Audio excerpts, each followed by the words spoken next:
شہادت امام حسین رضی اللہ تعالیٰ عنہ اور ہم از غنی مشتاق رفیقی صاحب، حضرت امام حسین کی شہادت کا سانحہ اسلامی تاریخ کا وہ سیاہ باب ہے جو تا قیامت ہر اس انسان کو جس کے سینے میں کسی کے ذرا سے دکھ درد پر تڑپ اٹھنے والا دل ہو رلاتا رہے گا۔ آپ پر اور آپ کے اہل و عیال پر جو گزری وہ انسانی تاریخ میں شاید ہی کسی پر گزری ہو، محض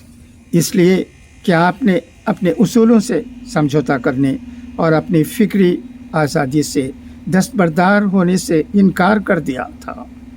آپ کے اور آپ کے اہل خانہ کے ساتھ بدترین سلوک کیا گیا اور بے دردی سے آپ کو اور آپ کے خاندان کے تمام مردوں کو سوائے ایک خیمے میں رہ جانے والے بیمار کے شہید کر دیا، اور یہ سب ان بدبختوں نے کیا جو آپ کے نانا کے دین کا دم بھرتے تھے اور اپنے ہر نماز میں ان کے اہل و عیال پر سلامتی کی دعائیں بھیجتے تھے۔ منافقت کی ایسی انتہا دنیا نے کبھی نہیں دیکھی کہ جن کی وجہ سے روم و فارس کی حکومتیں ان کے زیر اقتدار آئیں، انہی کے اہل بیت کو ان جاہ پرستوں نے بڑی بے رحمی کے ساتھ قتل کر ڈالا، ان کی لاشوں پر گھوڑے دوڑائے، ان کے سروں کو نیزوں پر بلند کیا اور اپنے حلقے میں ایک دوسرے کے سامنے دشت میں رکھ کر اپنے فتح کے نشان کے طور پر پیش کیا۔ ان کی عورتوں کو ننگی سرے بازاروں میں گھمایا اور دربار میں انہیں قیدیوں کی طرح کھڑا کروایا۔ اسی پر بس نہ کرتے ہوئے ظلم و بربریت کی اس داستان کو سختی کے ساتھ دہائیوں تک پھیلنے سے روکا گیا اور عوام کے بیچ میں کئی طرح کے جھوٹ پھیلا کر امام حسین رضی اللہ تعالیٰ عنہ اور اہل بیت کی مظلومیت اور اپنے بدترین جرم کو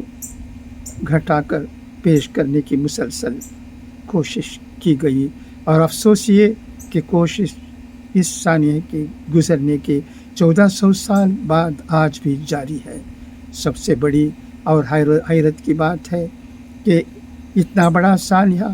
گزر گیا، مورخوں اور راویوں نے اس پر لاکھوں صفحات سیاق کر دیے، لیکن آج تک امت اپنے پیارے رسول صلی اللہ علیہ وسلم کی آل پر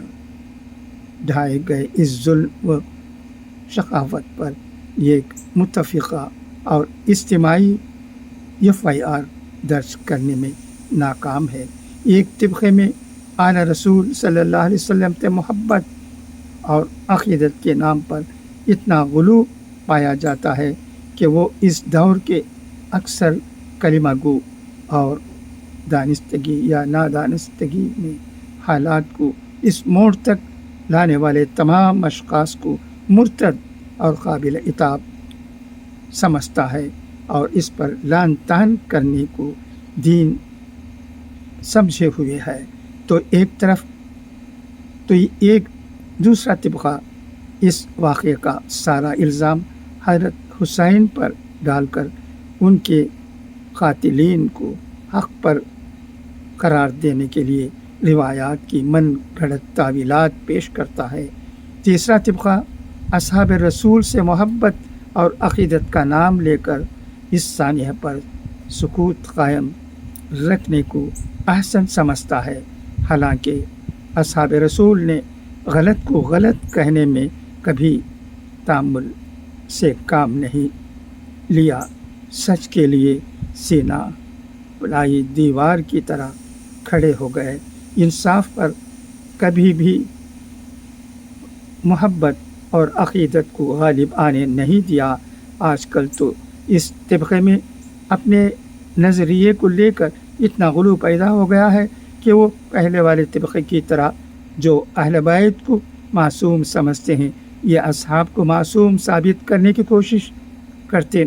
نظر آتا ہے۔ چوتھا طبقہ ان کا ہے جو یہ بات اچھی طرح جانتے ہیں کہ شہادت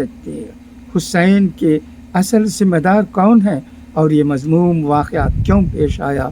اس کے اسباب سے بھی یہ واقف ہیں، لیکن اپنی سیاسی مجبوریوں اور وجوہات کے بنا پر بظاہر تو امام حسین کو مظلوم شہید مانتے ہیں، لیکن عملاً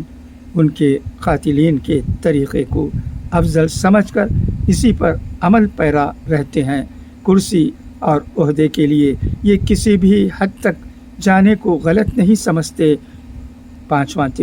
طبقہ ان کا ہے جو اس پورے واقعے کو محبت و عقیدت کی نظر سے نہیں، قرآن و سنت کی روشنی میں دیکھتے ہیں۔ یہ طبقہ مٹھی بھر ہونے کے باوجود روز اول سے اپنے اصولوں پر ڈٹا ہوا ہے۔ چاروں طبقوں کی مخالفت جھیلتے ہوئے، ہر ایک سے دوسرے کی طرفداری کا طعنہ برداشت کرتے ہوئے، یہ طبقہ حق پیش کرنے سے کبھی غافل نہیں رہا۔ شہادت حسین اس طبقے کے نزدیک محض ایک واقعہ نہیں، یہ ایک ایسی کسوٹی ہے جس پر حق اور باطل کو آسانی سے پرکھا جا سکتا ہے۔ یہ واقعہ تاریخ اسلام کا وہ موڑ ہے جہاں سے حریت پسندوں اور سرفروشوں کا قافلہ جاہ پرستوں اور دنیاوی مقاصد کے لیے ظلم و جبر کی حمایت کرنے والوں سے ایک ہو کر نمایاں ہو گیا اور قیامت تک آنے والوں کے لیے ایک مثال قائم کر گیا۔ شہادت حسین پر امت کے اختلاف نے اسلام کے ایک اہم بنیادی اصول مشاورتی جمہوریت کو اس قدر دھندلا دیا کہ گزشتہ 14 صدیوں میں یہ امت ایک لمبے عرصے تک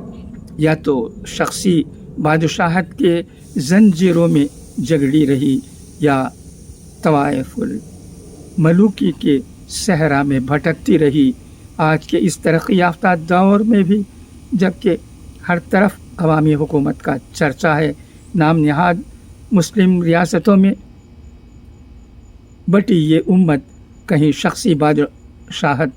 تو کہیں فوجی ڈکٹیٹروں، کہیں باطل نظریاتی شدت پسندوں تو کہیں جمہوریت کے نام پر غاصب سرمایہ داروں کے زیر نگین غلامی کی زندگی گزارنے پر مجبور ہے، اور اسے اس بات کا ذرا برابر بھی احساس نہیں ہے۔ اتنا ہی نہیں، امت کو آج اپنے درمیان موجود چھوٹے بڑے اکثر فلاحی اداروں میں بھی انہی حالات کا سامنا ہے۔ قاتلان حسین کے روحانی پیروکار کرسی اور عہدہ کے لیے حق اور انصاف کا خون کرنے سے ذرا بھی شرمائے بغیر اپنے گھٹیا افعال کی ایسی خوشنما تعبیریں پیش کرتے ہیں کہ شیطان بھی شرما جائے۔ ریاست و حکومت کے بڑے بڑے شعبوں سے لے کر چھوٹے بڑے تمام فلاحی اداروں میں موروثیت اب ایک تسلیم شدہ قابل تقلید امر ہے۔ اسی طرح قابل شخصیات کو نظر انداز کر کے اپنے حاشیہ نشینوں کو نوازنا معمول بن گیا ہے۔ خدا حافظ، فی امان اللہ۔